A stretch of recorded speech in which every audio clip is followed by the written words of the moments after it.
तर मित्रांनो, मी सर्वांचं आपल्या चॅनलवरती स्वागत करतो.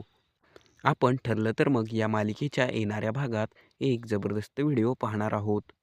सुमन गायब झाली, परंतु आलेल्या सुमनने आता जो काही धमाका केलाय, तो धमाका खूपच भयंकर आहे. सुमनने परत आल्यावरती आता सायलीला सर्वांसमोर पाय दाखवायला सांगितलं आहे आणि त्यानंतर आता सायलीच्या पायावरील तुळशीपत्र पाहून सर्वांना आश्चर्याचा धक्काच बसलाय.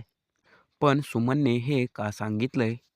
मुळात नक्की काय घडलंय? आणि त्यानंतर शहानिशा करण्यासाठी अश्विनला काय पाहायला सांगितलंय? हे आपण सर्व काही या व्हिडिओमध्ये पाहणार आहोत. तर व्हिडिओ शेवटपर्यंत नक्की पहा. तर सुमनला आता घरी सोडवून आणण्यात आलेलं आहे.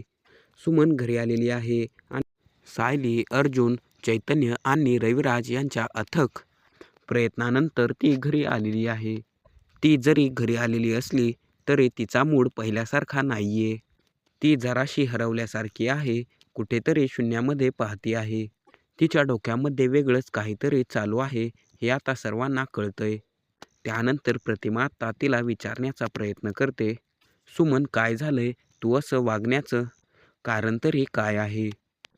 सुमन सांगते, मला काहीही झालेलं नाहीये. सुमन ही सारखंच झोपून असते. तिला काहीही कळत नसतं आणि तिचा अस्वस्थपणा हा वाढलेला असतो. त्याच कारणामुळे सायली, अर्जुन आणि रविराज यांना सर्वांनाच खूप काळजी वाटत आहे. आणि सायली म्हणते, काय झालंय प्रतिमा आत्या? सुमन काकू अशा का?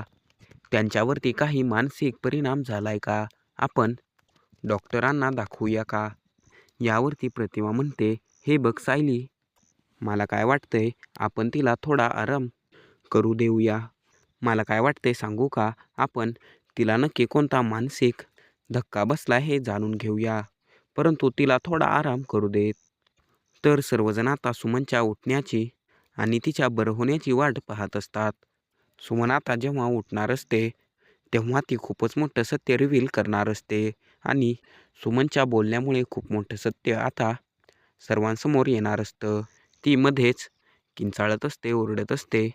हे पाहून सर्वांच्या लक्षात येत असतं की सुमनला खूपच त्रास होतोय. मध्येच सुमन उठते आणि ती प्रतिमाला सांगते की वहिनी, तुम्ही सर्वांना बोलवून घ्या.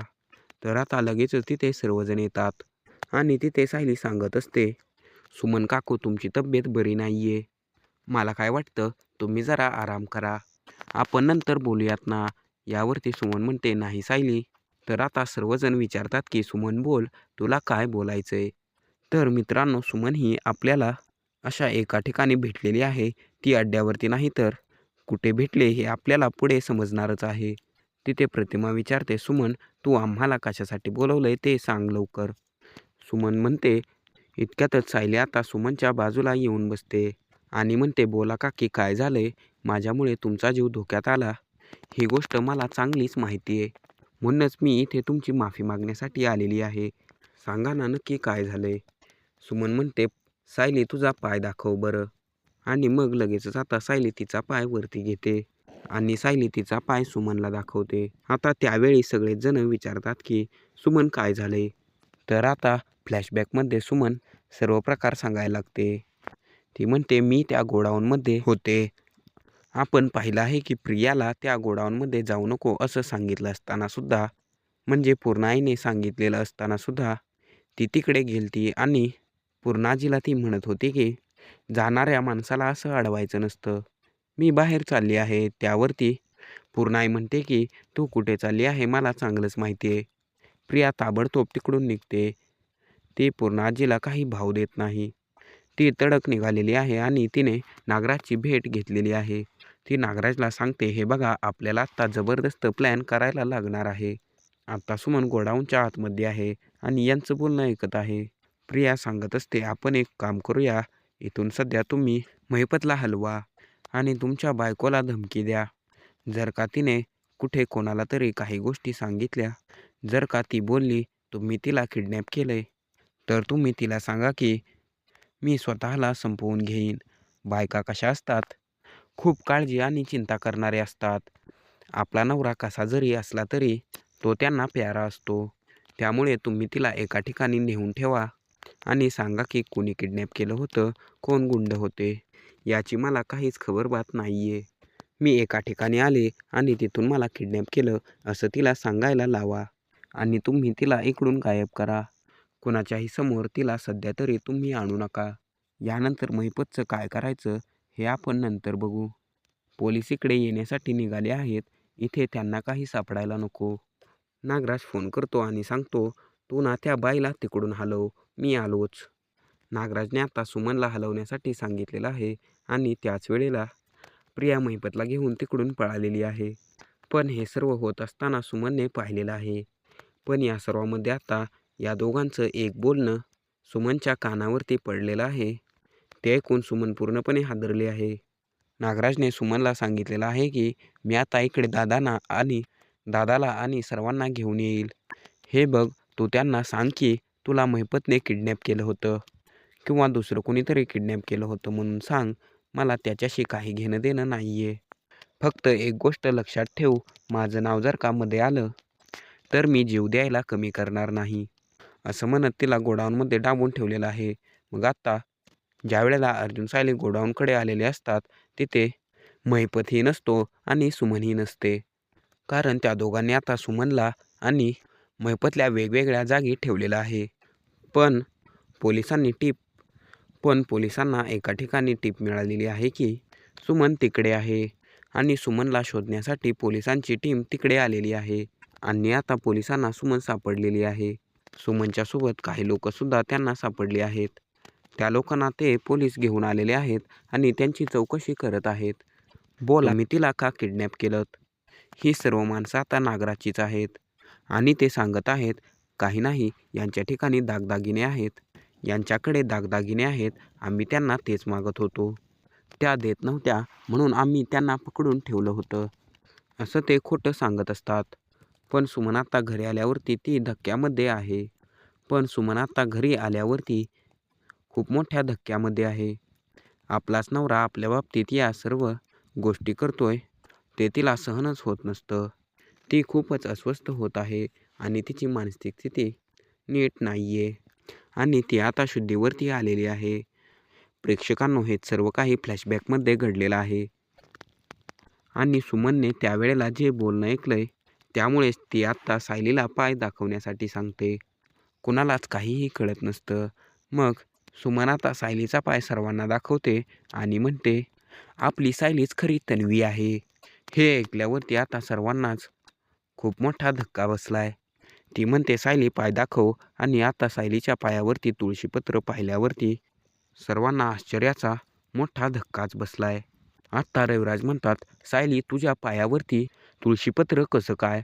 तिथे आता कल्पनाला, प्रतिमा व इतर सर्वांनाच धक्का बसलाय आणि त्याच वेळेला आता अश्विन तिकडे आलेला आहे आणि अश्विनला पण धक्का बसलाय. हे सगळं चालू असताना तो म्हणतो, सुमन काकू तू हे काय बोलत आहेस? मग आता सुमन सगळी कर्मकहाणी सांगते. ती म्हणत असते, ज्या वेळेला मी तिकडे गेली होते ना त्यावेळेला मी या सर्वांचं बोलणं ऐकलं. यांच्या सर्वांचीच खूप सिक्रेट्स एकमेकांमध्ये अडकलेली आहेत. म्हणूनच हे तिघजण एकमेकांना साथ देत आहेत. ते तीन म्हणजे महिपत, प्रिया आणि आमचे हे. आणि ती पुढे म्हणते, तन्वी ही तोतई आहे. तिला या दोघांनी प्लॅन केलंय. सायलीचं आश्रमातलं गाठोडं चोरलंय आणि ते गाठोडं चोरून तिचं गाठोडं हिच्या ठिकाणी आणि हिचं तिच्या ठिकाणी अशी अदलाबदल केलेली आहे आणि आपल्या घरामध्ये तन्वी म्हणून त्या प्रियाला पाठवलेलं आहे. आणि या सर्वांमध्ये दादा, मी तुम्हाला एकदा म्हटलं होतं ना, तन्वीच्या पायावरती तुळशीपत्राची खूण नाहीये. तो विषयसुद्धा क्लिअर झाला आहे. तिने आपल्या पायावरती टॅटू बनवून घेतलेला आहे. सुमनचं हे बोलणं ऐकल्यावरती सर्वच जण आश्चर्यचकित झालेले आहेत आणि रविराज म्हणतात, सुमन तू हे सर्व काही कोणत्या बेसिसवरती बोलत आहेस? तुझ्याकडे नक्की काय पुरावे आहेत? सुमन सांगायला लागते, मी या दोघांचं बोलणं ऐकलेलं आहे. ती म्हणत होती की मी यासाठी खूप काही केलेलं आहे. मी माझ्या पायावरती खोट्या तुळशीपत्राचा टॅटू देखील बनवून घेतलेला आहे. यावरती अश्विन म्हणतो, काय? सुमन काकू तू स्वतः हे सर्व ऐकलंय का? सुमन म्हणते, प्रश्नच नाहीये, मी स्वतःच्या कानांनी हे सर्व काही ऐकलंय. त्यावरती मग आता अश्विन सांगायला लागतो, म्हणजे तन्वीच्या पायावरती जे आहे ते नकली आहे, म्हणजे टॅटू आहे का? ती सांगते हो. आणि खरं तुळशीपत्र हे आपल्या सायलीच्या पायावरती आहे. तर आता सर्वच जण सायलीकडे पाहत असतात आणि तिला विचारत असतात की सायली, आता तूच आम्हाला सर्व काही खरं सांग. सत्य नक्की काय आहे? सायली सांगते, ज्या वेळेला मी आश्रमात आले तेव्हापासून हे तुळशीपत्र माझ्या पायावरती आहे. तुम्ही सुमन काकूला विचारू शकता. पाहिजे असेल तर तुम्ही खरं खोटं करू शकता. मधुभाऊ याच खुणेमुळे मला लक्ष्मी म्हणायचे. असं म्हटल्यावरती आता सर्वांनाच धक्का बसलेला आहे. सर्व काय चाललंय कुणालाच काहीही कळत नसतं. तर रविराज आता खूपच खुश झालेले असतात. त्यांना सायली त्यांची मुलगी आहे या गोष्टीचा खूप आनंद झालेला असतो. एकीकडे अश्विन सांगायला लागतो, काका एक काम करूया, तू DNA टेस्ट करूनच घे, पण अजून एक गोष्ट माझ्या लक्षात आलेली आहे. मी तन्वीच्या पायाचा फोटो आणि सायलीच्या देखील पायाचा फोटो हे एक्सपर्टला दाखवतो. उगाचच आपल्या मनात शंका नको, कारण इतके दिवस प्रियाचं जे काही चाललंय ना ते मी देखील पाहतो आहे. रात्री अपरात्री बाहेर जाणं, कुणालाही काही न सांगता मनात येईल ते करणं, या सर्वाचा मला आधीच संशय येत होता.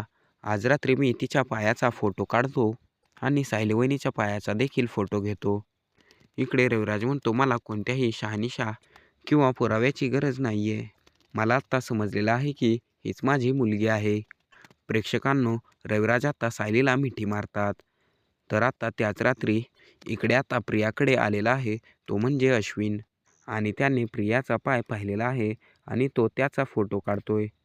त्याने सायलीच्या पायाचा फोटो ऑलरेडी आणलेला असतो आणि आता ते 2 फोटो घेऊन अश्विन एक्सपर्टकडे घेऊन जाताना आपल्याला दिसणार आहे. तर त्यानंतर आता एक्सपर्टला फोटो दाखवल्यावरती आणि त्यांचं मत ऐकल्यावरती अश्विनला क्लिअर झालंय की काहीतरी गडबड आहे. म्हणजे आतापर्यंत प्रिया जे काही करत होती ते सर्व काही खोटं होतं. आणि प्रेक्षकांनो, रिपोर्ट हे आलेले आहेत आणि रिपोर्ट आल्यावरती सायलीचं तुळशीपत्र खरं आणि प्रियाचं हे खोटं, हे सत्य आता सर्वांसमोर आलेलं आहे. मग त्यानंतर आता खूपच मोठा तमाशा झालेला आहे. आणि आणि सुमन देखील म्हणते की मी जे सांगितलं होतं तेच खरं. सायलीच खरी तन्वी आहे. सत्य तर आता सर्वांसमोर आलेलंच आहे. आता रविराज म्हणतात की हे सर्व कारस्थान करणाऱ्याला मी असं तसं सोडणार नाहीये.